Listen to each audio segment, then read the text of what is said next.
દૂધધારા ડેરીની ચૂંટણી માટે મતદાનનો પ્રારંભ થઈ ચૂક્યો છે। દૂધધારા ડેરીમાં 30 ઉમેદવારો વચ્ચે ચૂંટણી જંગ જામ્યો। સાંજે 4 વાગ્યા સુધી મતદાન થઈ શકશે। ભરૂચ અને નર્મદાના 2 મતદાન મથકો પર મતદાન થઈ રહ્યું છે। ચૂંટણી પ્રક્રિયામાં કુલ 296 મતદારો મતદાન કરી રહ્યા છે। ભાજપના જ 2 નેતાઓ ચૂંટણીમાં આમને સામને છે, જેમાં ઘનશ્યામ પટેલ છે અને બીજા પક્ષે છે અરુણસિંહ રાણા।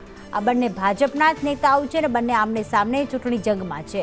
બીટીપીના મહેશ વસાવાએ પણ ચૂંટણી મેદાનમાં ઝંપલાવ્યું છે। ઉમરલા બેઠક પર પ્રકાશ દેસાઈ બિનહરીફ જાહેર થઈ ચૂક્યા છે, જ્યારે મહેશ વસાવાએ 2 ઉમેદવારો સાથે ચૂંટણીમાં ઝંપલાવ્યું છે।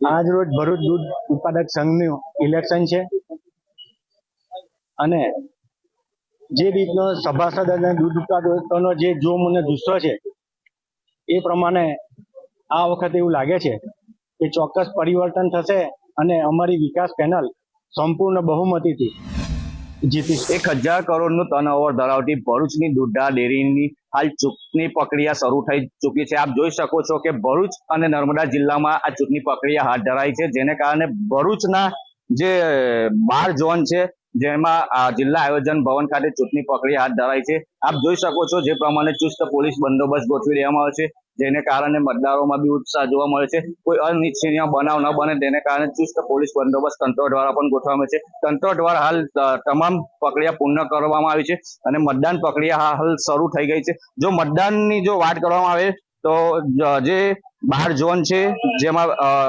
2 મહિલા અનામત અને 1 એસટી અનામત બેઠકો મળી કુલ 15 બેઠકો પર મતદાન યોજાવાનું હતું, પરંતુ મતદાન પહેલા જ ફોર્મ ખેંચવાની પ્રક્રિયા દરમિયાન ઝઘડિયાની ઉમરલા બેઠક ઉપરથી અરુણસિંહ રાણાની પેનલના પ્રકાશ દેસાઈ બિનહરીફ ચૂંટાઈ આવ્યા હતા, જેને કારણે હાલ 14 બેઠકો ઉપર મતદાન પ્રક્રિયા યોજાઈ રહી છે, જેમાં 31 ઉમેદવારો વચ્ચે ચૂંટણી જંગ યોજાતા જે 296 દૂધ મંડળીના પ્રતિનિધિઓ છે તેઓ દ્વારા મતદાન પ્રક્રિયા હાથ ધરવામાં આવી છે। જેઓ મતદાન કરશે અને જે મતદાન છે તે સાંજ સુધી મતદાન ચાલવાનું છે, જેને કારણે સૌ કોઈની નજર મતદાન ઉપર છે। કારણ કે આ જે મતદાન પ્રક્રિયા છે જેમાં એક તરફ ઘનશ્યામ પટેલની પેનલ છે તો બીજી તરફ અરુણસિંહ રાણાની પેનલ છે, જે બંને ભાજપના દિગ્ગજ નેતાઓ આમને સામને આ ચૂંટણીમાં ઝંપલાવ્યું છે, જેને કારણે મતદારોમાં પણ ઉત્સાહ જોવા મળ્યો છે અને સૌ કોઈની નજર આ મતદાન ઉપર છે। જો કે આ મતદાનની પ્રક્રિયા પૂર્ણ થયા બાદ આવતીકાલના રોજ 20 સપ્ટેમ્બરના રોજ અહીં જિલ્લા ભવન ખાતે જ ચૂંટણીની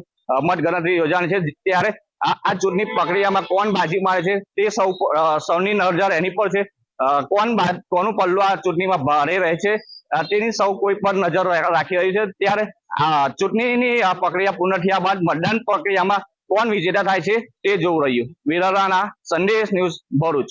આજરોજ દૂધધારા ડેરીના ઇલેક્શન માટે રાજપીપળા ખાતે તથા જિલ્લા આયોજન કચેરી ભરૂચ ખાતે મતદાન મથકનું આયોજન કરવામાં આવ્યું છે, જેમાં 296 વોટર્સ છે અને 12 ઝોનમાં 1 ઝોન બિનહરીફ તથા 11 ઝોનની ચૂંટણી તથા 1 મહિલા અનામત માટે 2 મહિલા અનામત માટે તથા 1 આદિજાતિ ની સીટ માટે ચૂંટણીનું આયોજન થયું છે। ચૂંટણીની શરૂઆત થઈ ગઈ છે, બધા વોટર્સ આવી ગયા છે અને મતદાનની પ્રક્રિયા શાંતિપૂર્વક ચાલુ